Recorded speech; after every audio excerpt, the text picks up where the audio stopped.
everybody, it's Jamie from Lemon Rebellion, and I'm here today with Allison. Garrett, I'm super excited for you to meet her, Allison. It's good to see you. Good to have me. Thank you. I appreciate it. Awesome. So let me tell you a little bit about Allison. She is a certified life coach, personality evaluator, neuro-linguistic programming practitioner, and alter coach who goes by the Prison Break Coach. And she's going to be one of our presenters at Lemon Rebellion this September. Allison, tell us more, please, about you and your story and how you've come to be doing what you're doing through coaching. Yes, absolutely appreciate that. I started on my journey of coaching from a very a hard place in my life, things that I kind of learned. And I used my experiences from that learning to share with other women how to get out of prison, which was Prison Break Coach. I was actually in a physical prison. I was sentenced to 7 years as a habitual offender, and I was given no time to prepare and had to literally be handcuffed and shackled and sent away without any notice. From that experience, I learned that being in prison physically taught me that most women in prison all wanted the same things, right? We may have ended up in this space, but there was something unique about all of our experiences where we have struggled in our lives. And what I recognized was most of us, although we may not have experienced a physical prison, we were in some sort of mental prison where we get to this place where there has to be more to life than this. What do I really want? How do I get there? And I started sharing my story with others that started out in childhood, as most of us, being abused. I was adopted through the foster care system, going from home to home. And that shaped me in a way where I was living a life that I wasn't created to live, but sort of the place where I found myself without having any true guidance. So that's where it all started, and how an experience of that could be considered very negative actually helped change the course and the direction of my life. Yeah, that's incredible. Thank you for sharing the story. I think there's so much to recognize that when we go through something really hard and you went to prison for a while and somehow that helped you shift your mindset and learn something. And how did you see your self, your identity, your perception of yourself change as you started to realize that the prison was here? Oh, yeah, it was with me. I think my perception started changing from the very moment I was sentenced. I think I looked at it in a way where someone else really has control over my life, potentially for the next 7 years. And I started looking at it, how do I find myself in a place where someone else determines where I'm going to be and what I'm going to do? That's like from wake up to go to sleep every single day. And I knew that I was created to do more and to do better. And I recognized that I just really didn't have all the tools. And even some of the structures and programs that were in prison didn't really apply to me, right? So they had different types of programs, and I didn't really qualify. So I had to do a lot of soul searching, started journaling, which was very helpful. And I started reading my journal entries to some of the other women who were incarcerated. And they would just cry and, their tears. And I'm like, why are you crying? And they would say, because that's me. So I felt like I had a voice for those who maybe have been ashamed of things that have happened to them, who may have never shared things that have happened to them. And I was now saying some of the things that other women really wanted to say, but lacked the courage. I mean, it's a scary place to have shame and doubts and fears. Mm-hmm. So the more I did that, I started recognizing that, oh, wow, this is my purpose. And when I recognized how to become free, it became my mission to help others break free in the same way that I did. That's awesome. How do you work with now? What kind of people do you work with now? What are some of the problems or challenges that they have that they come looking for support from you? And how do you work with them to help create transformation in their lives too? I work with professional women, typically over 40, who have struggled with some sort of life setback, and I help them break free from that mental prison. So they break free from the patterns that have kept them stuck. So most women who I work with get to a point in their life where, you know what, I've done life on everyone else's terms, which is how I felt for so long. I have forgotten about what I really want. What is it that I really want? And this is the question that women have. And when I ask that one question, like, what do you really want? Most women actually say, I just want to be happy. And then they don't even know how to paint that picture. Well, what does that look like? I don't know. It's been so long since I've been happy. I don't know what it looks like. So I help women like kind of recreate or reinvent themselves in that place of feeling alone or unsupported or afraid to step out and do some of the things that they've always wanted to do, but something has been holding them back. That's awesome. Do you have any story that you can tell us of a transformation you've seen, with your clients or kind of in your circle that might be inspiring or fun to connect with for us? Oh, goodness. Yes. I think I have one person in mind. And just for purposes, we'll just call her Nancy. Nancy had a very negative outlook on life and felt that everything she had tried didn't work. So she was very hesitant to try doing anything again.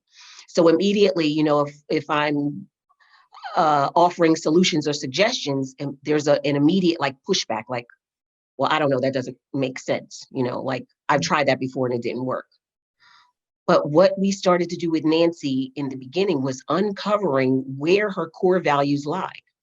And there's this correlation between a gap, right? So there's a belief gap for most of us, and Nancy was no different. So she wanted to be somewhere, but she was here. But the gap in between her believing that that could actually happen prevented her from doing it. So we started with certain exercises where she could learn everything that she was trying to do. She had that gap because it was what someone else said she should do. She came from a long life of, a history of lawyers in the family. So she just had to be a lawyer. She was miserable. She was miserable in her profession and the work that she did. And there was no fulfillment or joy or even passion behind it because she started to resent her life and where it had become based on her choices, but they were ruled by what someone else thought. And by the end of us really uncovering the things that Nancy really enjoyed doing, it was photography, right? But people would look at her like, you want to give up life as a lawyer and all that money and all of that to just be a photographer? And that's where the challenge lies, is we start to do things and then people question, you just want to do that? And now, she's unapologetic about what she does. And now she's really feeling like her passion is there and she can do all of these things that she didn't believe she could because so many people had told her that it wasn't a good idea. Yeah. How did you help guide her through that recreating herself, questioning those, I don't know if they're limiting beliefs or those obligations that she put on herself from these stories about where she'd come from and who she's been and who she could be? Yeah, it's a little bit of both. It starts to, the first thing that we do is we start to explore the inner identity. We have an outer identity and an inner identity.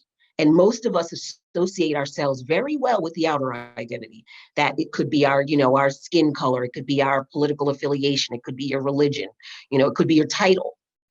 And you feel that those are the things that make you. So, if you were introduced, you immediately, if somebody says, who are you? I'm a mom and I'm a wife and I'm a CEO of a company and I work here, I live here, I drive this. That's all the external things that we've kind of become accustomed to sharing. So it makes us forget about the things inside of us that really make up who we are. So I started getting her to recognize that she was smart and witty and creative. The things that you don't just meet someone and say, oh, who are you? Oh, I'm smart, I'm witty, I'm creative, I'm intelligent. I love nature, like all of those things. Just when you have someone talk about it, you just see their face just lights up. You're like, you're not talking about, oh, I'm a lawyer and, I have a a master's degree in psychology and, all of the things that really don't matter. Yeah. So that's kind of the start of the framework. It's writing. It's writing down those things that people have not asked you. It's creating a story about your dream life. Like, what would that look like if poof, magic wand, what would it look like? Like from the moment you wake up to the moment you go to bed. You have to kind of, in order to create something, in order to fulfill anything, you have to be able to define it. So we help, or I help women define what that actually could look like. And then we start to explore how possible it is, and then give more options on how we can make that happen. That's awesome. And what are you going to do with everyone who comes to Lemon Rebellion to be in your presence virtually and spend a little bit of time experiencing what it feels like to go through some of this work with you? Yes, what I'm going to bring to Lemon Rebellion is just a small snippet of how you can actually start to uncover what those beliefs are. You'll start to really question, why do I believe this? And who is the first person that taught me this? And what do I know now about that?